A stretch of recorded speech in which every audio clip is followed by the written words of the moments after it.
about this before. I said if it gets to the Supreme Court, fact of the matter is there already are cases pending before the Supreme Court. Right. If the electoral vote ends up being close, Pennsylvania could make the difference, then a lawsuit already there is the one that would be most likely to get the Supreme Court involved. And here's what it's about. The Republicans object to the decision by Pennsylvania's state Supreme Court. It ruled in September that because of the pandemic and the Postal Service delays, mail votes will be counted if they arrive by Friday of this week, 3 days after the polls close. So the Republicans first asked the Supreme Court to put that ruling on hold. That failed on a 4-4 vote. Then the Republicans asked for a full-up appeal of that lower court ruling and asked that it be heard immediately, and the Supreme Court said, no, we're not going to take it right now. But that appeal is still sitting there waiting for the Supreme Court to decide whether to take it up at all. Now, in the earlier 2 rounds, Justice Amy Coney Barrett did not vote because she had just arrived at the court, and if the case does come back to life, then she'll undoubtedly face pressure from many courts to recuse.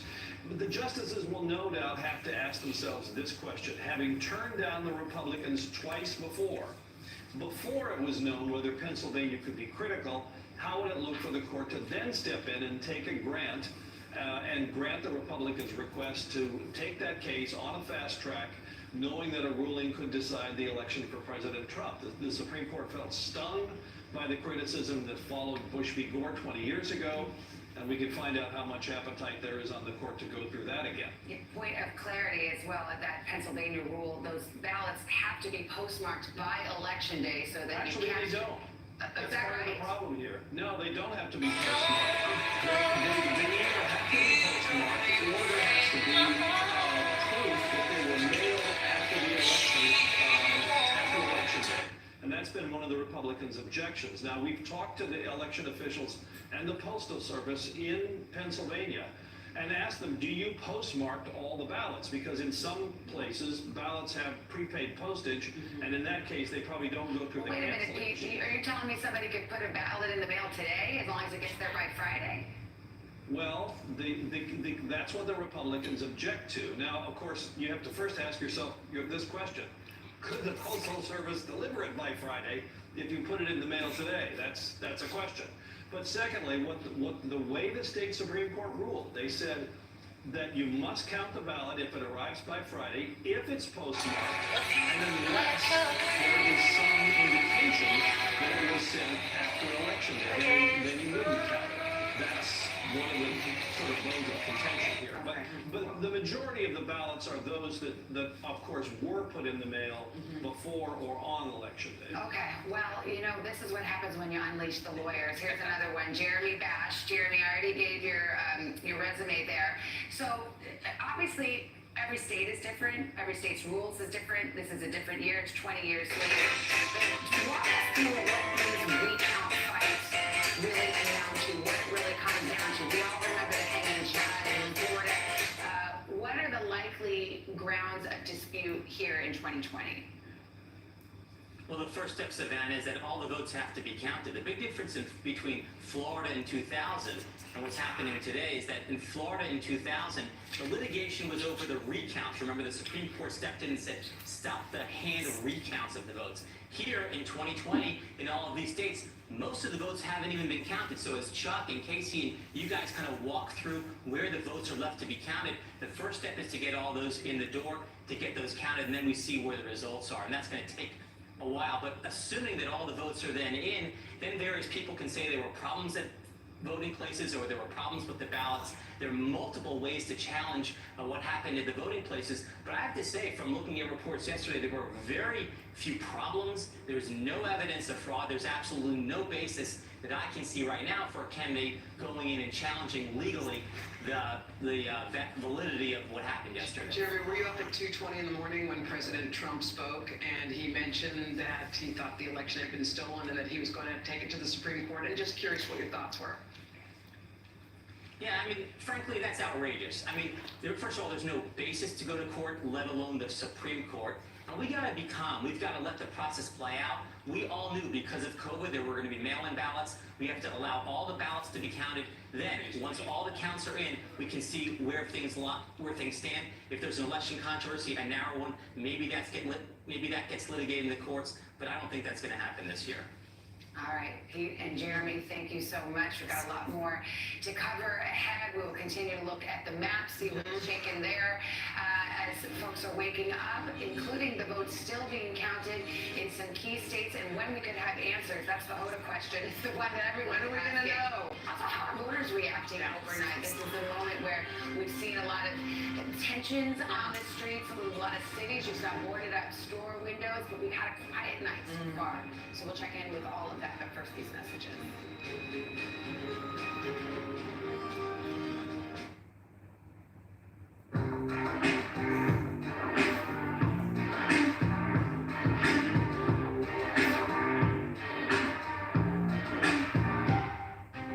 Washington feels more chaotic than ever. It's my job to ask the tough questions, left and right, and help you make sense of it all. You ready to go to work? I'm so ready to go to work. She's Joe Biden's choice to be next in line. But who is Kamala Harris? Join me, Joy Reid, as I explore her life's journey from Oakland to Washington on my 6-part podcast, Kamala, Next in Line. New episodes every Monday. Subscribe for free wherever you get your podcasts. For breaking news in our changing world, download the NBC News app. President Trump and Joe Biden hit the trail, the center of this campaign, coronavirus. The story The battleground blitz as we enter the final stretch of the 2020 race. from every angle, If you were sitting here talking to Joe Biden and President Trump, what would you want to tell them right now? on the ground, The wind standing these flames are expected to last another 24 hours. and in depth. We now have 2 vaccine trials on hold. Should people be concerned? NBC Nightly News with Lester Holt. Good morning, welcome to Today. We're glad to have you with us. This fall, we're right there with you, whether you're back to school What do you guys think? We're excited? or back to work. We're keeping you safe. I love you back! Every morning on Today. Police murder of unarmed black men has been an American way of death across centuries. After seeing the most comprehensive police reform bill ever introduced in Congress, I've begun to wonder if now is the time. If now is the time the protesters finally win. The Last Word with Lawrence O'Donnell. Weeknights at 10 on MSNBC. Morning, you guys. 7:43. It's the morning after the election. The race, as you can tell by our big board right there, still unsettled. President Trump and Joe Biden split.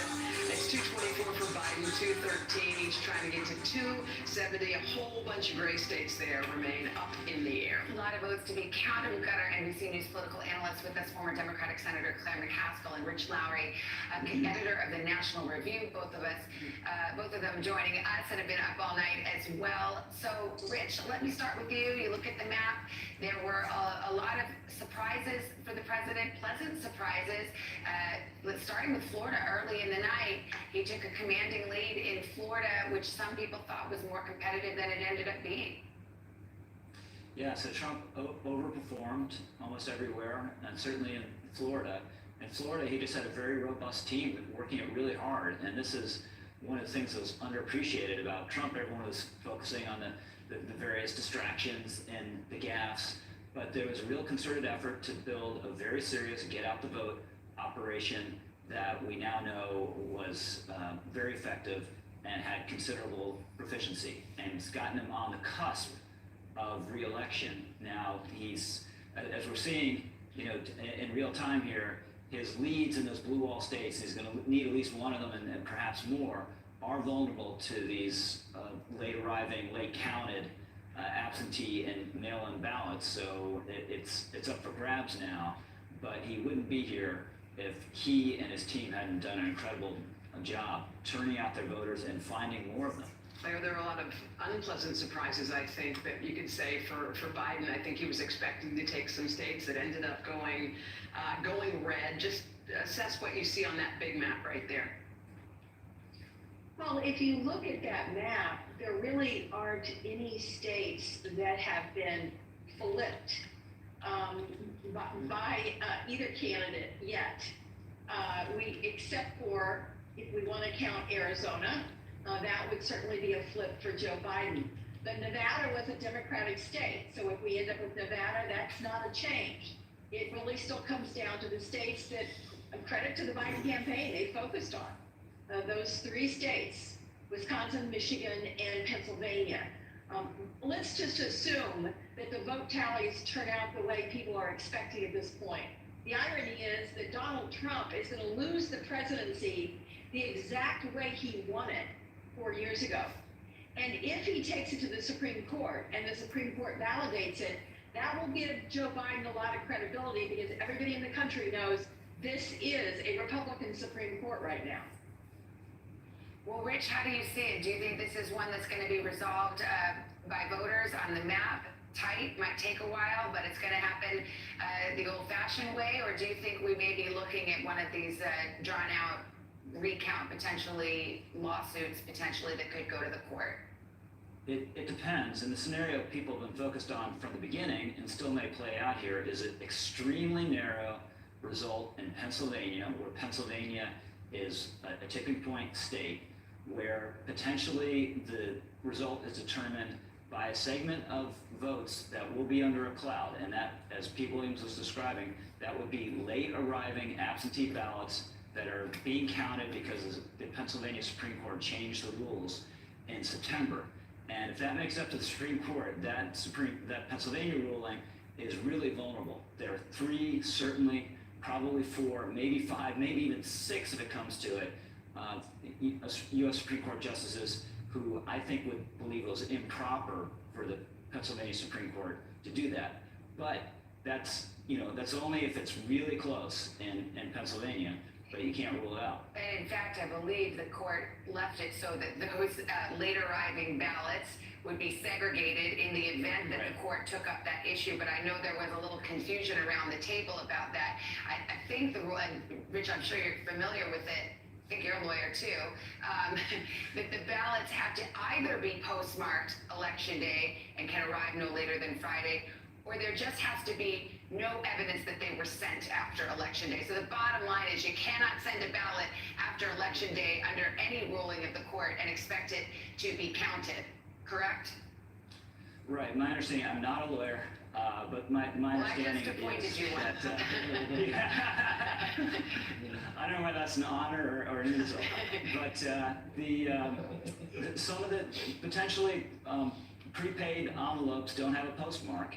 And what Pennsylvania said, we're just going to presume that they were sent prior to the election, unless there's evidence otherwise. So the nightmare scenario here for everyone, and especially for Chief Justice John Roberts, and if there's someone who maybe didn't get a lot of sleep last night, it's John Roberts, because I think he ducked this Pennsylvania case when it came up before the election, because he kind of figured, well, what are the odds that it's all going to come down to Pennsylvania? It looks like Biden's going to win, and we just won't have the court's fingerprints on this at all, which is what he'd prefer, because he's a real institutionalist and he cares about the reputation of the court. But there's still the scenario where it could come back to the Supreme Court, with everyone knowing that effectively the court would decide the outcome of the election, which would be very bad for the court and be very bad for the country. And for me, it would be an indication that John Roberts and the court should have grasped the nettle prior to the actual election. Well, Senator McCaskill, you are a lawyer, are you not? And I believe in the law. The scenario just described by just throw that around, Rich Lowry, Esquire, the legal term for it is a hot mess. Yeah, it's a hot mess. So there's several things that would throw this into this category of uncertainty around the law and the ballots in Pennsylvania. First, Pennsylvania would have to be determinative. If Biden wins Wisconsin and Michigan and Nevada and Arizona, he doesn't need Pennsylvania. So Pennsylvania is not a key. If Pennsylvania turns out to be a key, then this is an issue of the burden of proof, Savannah. The way that the Pennsylvania Supreme Court found the case was there is a presumption that the ballot was sent in a timely basis. That's the essence of what the legal challenge would be. Is that burden of proof? Should it be shifted to prove that you didn't mail it, as opposed to having to prove that you